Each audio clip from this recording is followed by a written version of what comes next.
හරි කොහොමද ඔයාලා හැමෝටම අපි අද ඇවිල්ලා ඉන්නේ ෆ්ලෝ chart වලගේ දෙවෙනි ලෙසන් එකේදී. අපි පහුගිය ලෙසන් එකේදී කතා කරා ෆ්ලෝ chart කියන්නේ මොකක්ද?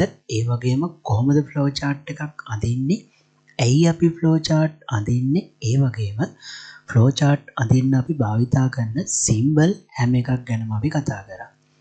ඊට අමතරව මම ඔයාලට කියලා දුන්නා ෆ්ලෝ chart එකක් අඳින්න අපිට 3 control structure එකක් තියෙනවා කියලා. හරි. ඒ 3 control structure එකේදී අපි පළවෙනි structure එක විදිහට මොකක්ද කරේ? sequence එක. දැන් ඔයාලට මම හිතනවා මතක ඇති sequence එක යටතේ කොහොමද මේ දේවල් ටික කරේ කියන එක. sequence කියලා කියන්නේ සරලව කියනවා නම් step එකක් අවසානයේ තව step එකක් පටන් ගන්න එක. එක step එකක් සම්පූර්ණයෙන්ම complete වෙන්න ඕනේ අනිත් step එකට යන්න. පළවෙනි step එකේ අඩුපාඩුවක් තිබ්බොත් ඊළඟ step එකට යන්න බෑ. හරි. අද අපි කතා කරන්න යන්නේ ඒ control structure වලගේ තියෙන දෙවෙනි structure එක. ඒ කියන්නේ selection කියන එක. selection. මොකද්ද මේ selection එකක් කියලා කියන්නේ? selection එකක් කියලා කියන්නේ තෝරා ගැනීමක්. ඒ කියන්නේ මම ඔයගොල්ලන්ට මතක ඇති පළවෙනි lesson එක කියද්දී අර symbol ගැන example එකක් symbol වලට example ගත්තේ. හරි. එතනදී මම මතකද කිව්වා ඔයගොල්ලන්ට යම් කිසි කොන්දේසියක් පදනම් කරගෙන යමක් තෝරා ගැනීමට තමයි මේ සිලෙක්ෂන් එකක් කියලා කියන්නේ. මතකද මම කිව්වා ළමයෙක්ගේ අපි මාක් එකක් ගන්නවා. ඒ මාක් එක 40ට වඩා වැඩි නම් ඒ ළමයා පාස් ලෙසත් 40ට වඩා අඩුයි නම් ඒ ළමයා ෆේල් ලෙසත් ප්‍රෝග්‍රෑම් එකක් හදන්න ඕනේ කියලා. හරි. එතකොට මෙතන මොකද්ද මම ගත්ත කොන්දේසිය? ඒ කියන්නේ කන්ඩිෂන් එක. කන්ඩිෂන් එක තමයි මේ ළමයාගේ මාක් එක 40ට වඩා අඩුයිද වැඩිද කියලා බලන එක. හරි. තව එක්සැම්පල් එකක් ගන්නම්. මෙහෙම හිතන්න. කෙනෙක්ගේ වයසක් එන්ටර් කරනවා. එතකොට ඔය වයස අවුරුදු 18ට වඩා වැඩි නම් මේ ළමයා ඇඩල්ට් කියලා වෙන්නන්නත් ඕනේ. එහෙම නැත්නම් child කියලා පෙන්වන්නත් ඕනේ. ඔන්න ඔය විදිහට අපිට කන්ඩිෂන් එක තෝරා ගැනීමක් කරන්නේ යම්කිසි කොන්දේසියක් මත කන්ඩිෂන් එකක් පදනම් කරගෙන.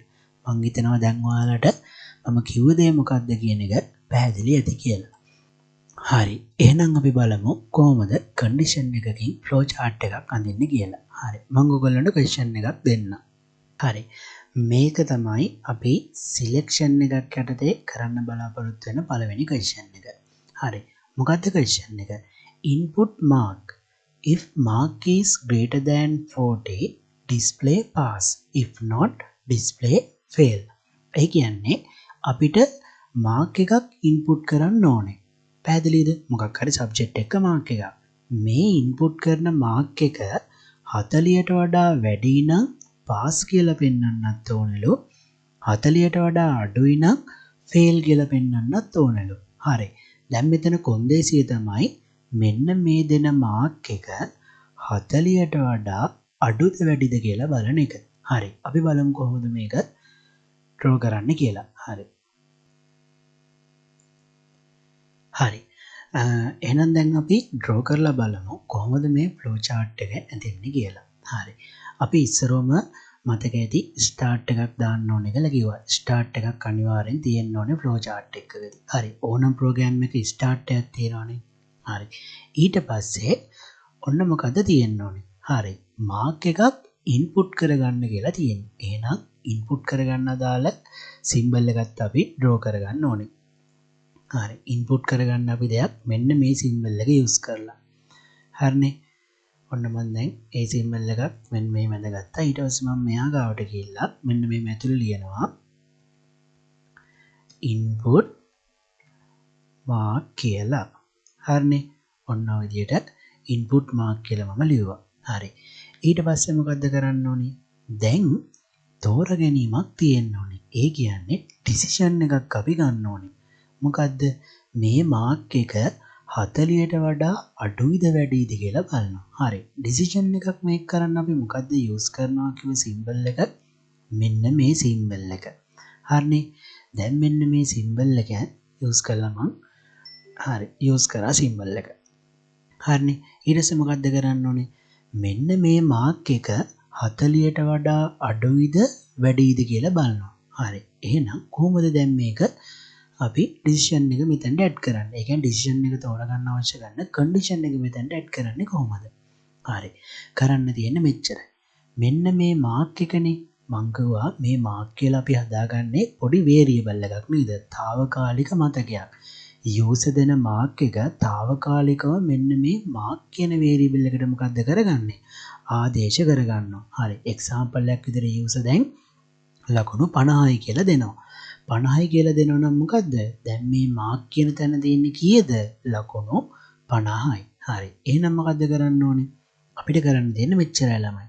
මෙන්න මේ මාක් කියන එක විශාලයිද සමානයිද කියලා බලනවා 40ට වඩා. ඒ කියන්නේ මෙයා 40ට වඩා වැඩි වෙන්නත් පුළුවන් 40 වෙන්නත් පුළුවන් කියන එක තමයි මේ විශාලයි සමානයි කියලා අපි අදහස් කරන්නේ. හරි. ඔන්න අපි කන්ඩිෂන් එක දැම්මා. දැන් කන්ඩිෂන් එකේ පැති දෙකක් තියෙනවා. මොකද්ද? එකක් මෙයා හරියන්නත් පුළුවන් අනිත් එක මෙයා වරදින්නත් පුළුවන්. හරි ගියොත් මොකද්ද පෙන්වන්න කියලා කිව්වේ? පාස් කියලා ඩිස්ප්ලේ කරන්නලු. බැරි වෙලා හරි මේ කන්ඩිෂන් එක වැරදුනොත් මොකද්ද? ෆේල් කියලා පෙන්වන්න කියලා තමයි කියන්නේ. හරි. එහෙනම් කොහොමද දැන් අපි මේක හදාගන්නේ?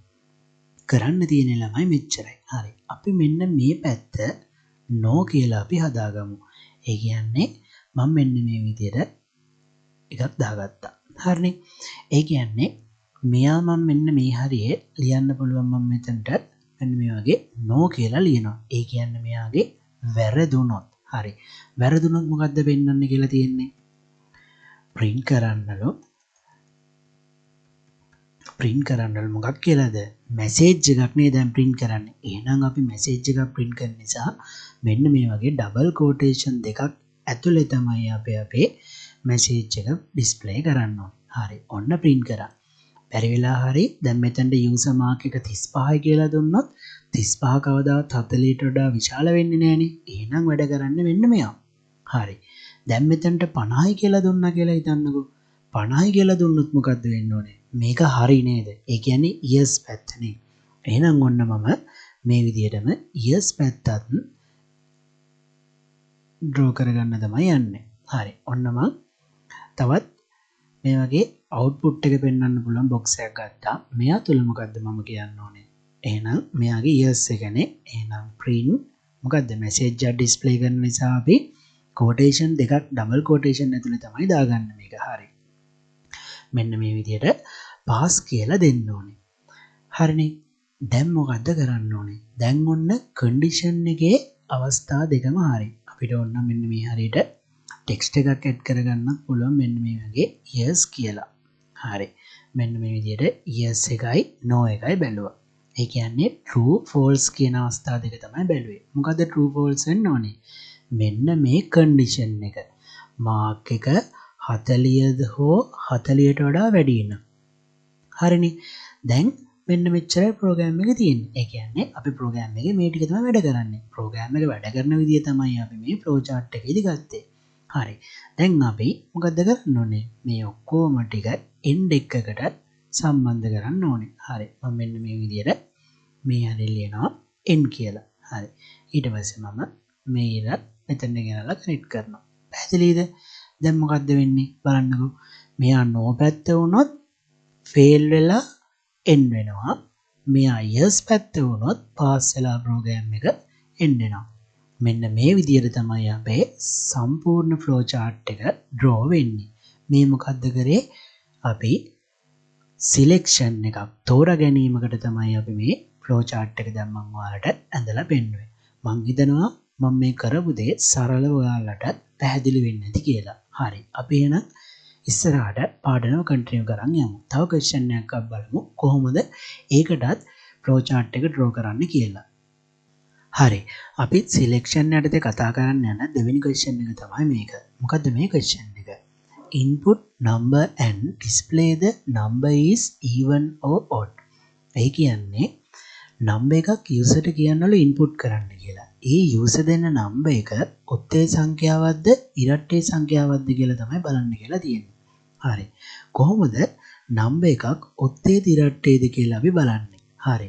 නම්බර් එක දෙකෙන් ඉතිරි නැතුව බෙදනවා නම් එයා ඉරට්ටේ සංඛ්‍යාවක්. ඉතුරු වෙනවා නම් ඒක ඔත්තේ සංඛ්‍යාවක්. හරි.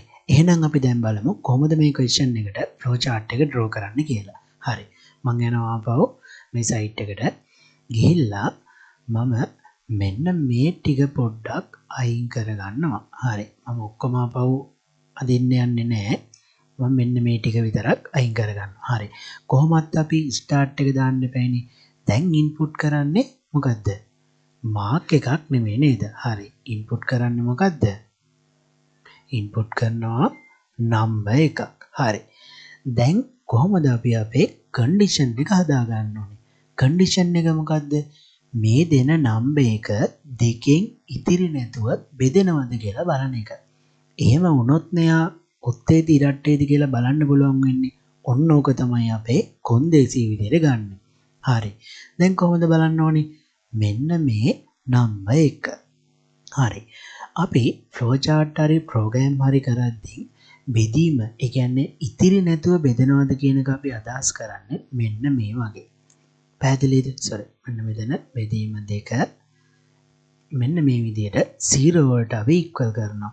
මේකෙන් අදහස් කරන්නේ මේ නම්බර් එක දෙකෙන් ඉතිරි නැතුව බෙදනවද කියන එක. දෙකෙන් බෙදෙන්න ඕනේ. හැබැයි ඉතිරි නැති වෙන්නත් ඕනේ. හරි. එහෙනම් දැන් මෙයා ඕකේ නම් ඊට පස්සේ මේකේ මොකද්ද එන්න ඕන එක? හරි ළමයි. එහෙනම් දැන් අවුට්පුට් එකක් තමයි ඩිස්ප්ලේ වෙන්න ඕනේ නේද? හරි. නෝ. බැරි වෙලා හරි මෙයා දෙකෙන් ඉතිරි නැතුව, ඒ කියන්නේ දෙකෙන් බෙදලා එකක් හරි ඉතුරු වෙනවා නම් එයා මොකද්ද වෙන්න ඕනේ? ඔඩ් කියලා තමයි print වෙන්න ඕනේ. හරි. එහෙනම් ඔන්න මම මෙතන ගිහිල්ලා print කරනවා. message එකක් print කරගන්න තියෙන්නේ. එහෙනම් double quotation ඇතුලේ ඔන්න මම ඔඩ් කියලා print කරා. ඒ කියන්නේ මෙයා ඔත්තේ කියන එක. හරි. දැන් මෙයා දෙකෙන් බෙදෙනවා නම් ඉතුරු වෙන්නේ නැත්තම් එහෙනම් මොකද්ද වෙන්න ඕනේ? මෙයා ඇවිල්ලා even නම් එකක්. හරි. එහෙනම් මොකද්ද කරන්න ඕනේ? මෙන්න මෙයා print කරගන්නවා even කියලා. හරි. message එකක් නිසා මම මේ quotation ඇතුලේ මේක ලියන්නේ. හරිනේ. ඔන්න දැන් අපේ flow chart එක හරි. දැන් මොකද්ද කරලා තියෙන්නේ? බලන්නකෝ. මෙන්න start එක දුන්නා. මෙන්න number එක input කරා. දැන් බලනවා මෙන්න මේ number එක දෙකෙන් ඉතිරි නැතුව බෙදනවද කියලා. බැරි වෙලා හරි මේ number එක බෙදද්දී එකක් හරි ඉතුරු වුණොත් මොකද්ද වෙන්න ඕනේ? ඒ කියන්නේ එකක් ඉතුරු වුණොත් මෙයා odd කියලා print වෙන්නත් ඕනේ. ඉතිරි නැතුව බෙදෙනවා නම් මෙයා even කියලා print වෙන්නත් ඕනේ. හරි. දැන් අපි final step එක මොකද්ද? මේක n කරන එක. හරි. එහෙනම් මම මෙන්න මෙතනට ගිහිල්ලා n කියලා ලියනවා. ඒ වගේම මෙන්න මෙයාවත් අපි end එකට join කරනවා. හරිනේ. දැන් ඔන්න පැහැදිලි ඇති කොහොමද decision එකක් අපි make කරන්න කියලා. හරි. මෙන්න මේ විදිහට තමයි අපි decision making කරන්නේ. හරි. හරි. එහෙනම් අපි තව question එකක් බලමු decision making වලට තියෙන. හරි. එහෙනම් අපි අපේ ඊළඟ question එක කතා කරන්න යමු. හරි. මේ question එකේ මොකක්ද කියලා තියෙන්නේ? හරි. input කරගන්නලු age එක. මෙන්න මේ input කරගන්න age එක 18ට වඩා වැඩි නම් එයා adult කියලා පෙන්වන්නත් ඕනලු. ඒ වගේම 13ට වඩා වැඩි නම් teen කියලා පෙන්වන්නත් ඕනලු. මේ දෙකෙන් එකටවත් අයිති නැත්නම් child කියලා පෙන්වන්නලු. හරි. එතකොට අපිට මේකේ බලන්න දෙයක් තියෙනව නේද? දැන් හිතන්නකෝ වයස මෙයා 13ත් 18ත් අතර වයසක් දුන්නොත් මොකද්ද වෙන්න ඕනේ? ඩිස්ප්ලේ වෙන්න ඕනේ teen කියලා නේද? බැරි වෙලා හරි මෙයා 18ට වඩා වැඩි වයසක් දුන්නොත් adult කියලා, 13ට වඩායි 13යි 18ටයි වඩා අඩු වයසක් දුන්නොත් child කියලා තමයි ඩිස්ප්ලේ වෙන්නේ කියලා කියන්නේ. හරි. එහෙනම් අපි බලමු කොහොමද මේක draw කරන්න කියලා. හරි. මම යනවා මෙන්න මේ විදිහට අපේ draw කරගන්න ඉන්ටර්ෆේස් එකට. හරි. දැන් මෙතන තෝරා ගැනීම කීපයක් තියෙනවා නේද? හරි. මං චුට්ටක් මෙහා අලුතෙන් අඳිනවා මුලක ඉඳලම. හරිනේ. දැන් මං පළවෙනියටම කරන්න මොකද්ද? input කරගන්නවා. මොකද්ද input කරගන්න ඕනේ? age එක. හරි. එහෙනම් මම මේ විදිහට මෙතනට ගිහිල්ලා input කියලා දාලා age එක input කරගන්නවා. හරි. ඊට පස්සේ ඔන්න පළවෙනි සිලෙක්ෂන් එක බලන්න ඕනේ. ඒ කියන්නේ අපි පළවෙනි ඩිසිෂන් එක බලනවා. මෙතන දැන් කීපයක් තියෙනවානේ. පළවෙනි ඩිසිෂන් එකේ මොකද්ද කියලා තියෙන්නේ. හරි. මේකේ කියලා තියෙන්නේ මෙන්න මේ දෙන ඒජ් එක විශාලයිද සමානයිද කියලා බලන්න 18ට වඩා. හරි. එහෙනම් මොකද්ද? දැන් ඔන්න මේකේ පැති දෙකක් තියෙනවා. හරිද? මොකද්ද? දැන් මෙයා බැරි වෙලා හරි ඔව් නම් ඒ කියන්නේ years නම් මෙන්න මේ විදිහට මම මේ පැත්තේ years කියලා දානවා. මෙයා years නම් මොකද්ද print කරන්න කියලා තියෙන්නේ? මම මෙතනින් print කරනවා මොකක් කියලාද? adult කියලා. හරිනේ. දැන් බැරි වෙලා හරි මේ condition එක false නම් ඒ කියන්නේ no නම් මොකද්ද කරන්න ඕනේ? හරි. දැන් හිතන්න මෙන්න මේ විදිහට මෙයා no වෙනවා. no වෙනවා කියලා කියන්නේ මොකද්ද ළමයි? තවත් condition එකක් තියෙනවා නේද? ඒ කියන්නේ මොකද්ද? ඔන්න ඔය විදිහට තමයි අපි එක flow chart එක condition ගොඩාක් බලන්නේ. හරි. එහෙනම් මොකද්ද කරන්න තියෙන්නේ? එතනදි තියෙන්නේ මෙන්න මේ age එක විශාලයිද සමානයිද කියලා බලන්න 13ට වඩා. හරි. මෙයාගේ condition එක yes නම් මොකද්ද කරන්න ඕනේ?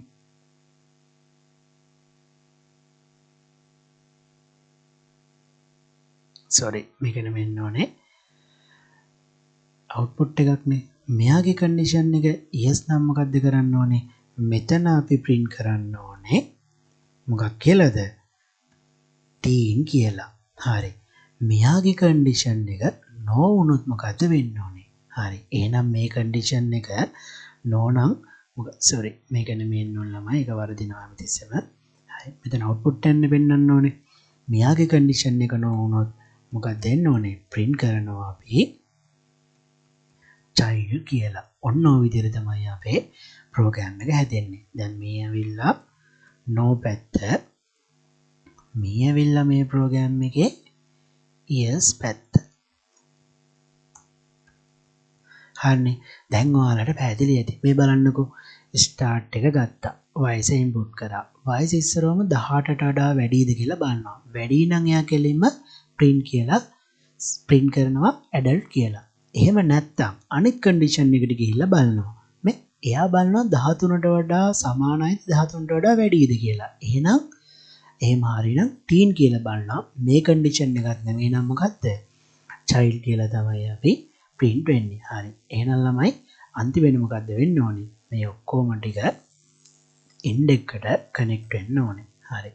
මෙන්න මේ විදිහට අපිට පුළුවන් මේවා end එකට connect කරන්න.